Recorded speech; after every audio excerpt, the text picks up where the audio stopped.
બનાસકાંઠા જિલ્લામાં દારૂબંધીના કાયદાના ઝાડ લીરા ઉડી રહ્યા હોય તેવા દ્રશ્યો અત્યારે ડીસા પંથકમાં જોવા મળી રહ્યા છે। એક સમયે જ્યારે જિલ્લા પોલીસ વડા તરીકે પ્રશાંત સુંબે ચાર્જ સંભાળ્યો ત્યારે બુટલેગરોમાં ફફડાટ વ્યાપી ગયો હતો અને દારૂબંધીની બધી જાણે ગાયબ થઈ ગઈ હતી। પરંતુ સમય જતાં જિલ્લા પોલીસ વડાનું વલણ નરમ પડ્યું હોય તેમ જણાય છે અને તેમની આ ઢીલ આરંભે સુરા જેવી કહેવતને સાર્થક કરી રહી છે। ડીસા તાલુકામાં અત્યારે પોલીસની રહેમ નજર હેઠળ જ દારૂના અડ્ડાઓ ધમધમી રહ્યા છે। ડીસા પાલનપુર હાઈવે પર આવેલા ભોયણ અને રસાણા ગામની હોટલો પાસે તો બુટલેગરોએ જાણે બજાર માંડી છે, જ્યાં માંગો તેટલી માત્રામાં દારૂ સહેલાઈથી ઉપલબ્ધ થઈ રહ્યો છે।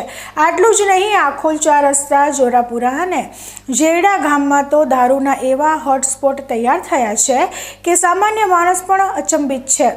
સૌથી વેધક સવાલ એ છે કે આ ખાખી વર્દી ગુજરાતની સરહદમાં પ્રવેશતા દારૂના ખેપિયાઓને સૂંઘીને પકડી પાડતી હતી, તે પોલીસની શક્તિ અચાનક ક્યાં ગાયબ થઈ ગઈ? જ્યારે રસ્તા પર ચાલતા સામાન્ય નાગરિકને દારૂના અડ્ડાઓ દેખાય છે તો પછી પોલીસની તીક્ષ્ણ નજર કેમ આ બધીને જોઈ શકતી નથી?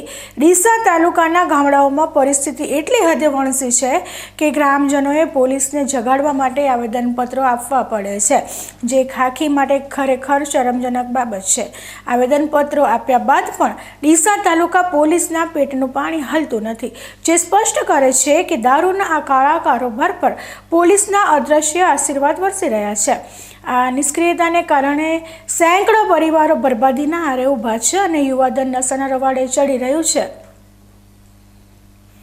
જિલ્લા પોલીસ અધિક્ષક પ્રશાંત સુંબેની શરૂઆતની જે કડક છબી હતી તે અત્યારે ધૂંધળી થતી જણાય છે। દારૂબંધીનો ચુસ્ત અમલ કરાવવામાં આવેલી આ ઢીલ પાછળ કયા કારણો જવાબદાર છે તે એક રહસ્ય છે। શું પોલીસની નિષ્ઠા હવે માત્ર કાગળ પર જ સીમિત રહી ગઈ છે? જો તાત્કાલિક ધોરણે આ દારૂના હાટડીઓ પર બુલડોઝર ફેરવવામાં નહીં આવે તો જનતાનો પોલીસ પરથી વિશ્વાસ ઉઠી જશે તે નક્કી છે। હવે જોવાનું એ રહે છે કે આ ધારદાર સવાલો બાદ જિલ્લા પોલીસ વડા ફરી એકવાર પોતાના જૂના મિજાજમાં પરત ફરે છે કે પછી બુટલેગરોની આ ખુલ્લી છૂટ યથાવત રહે છે।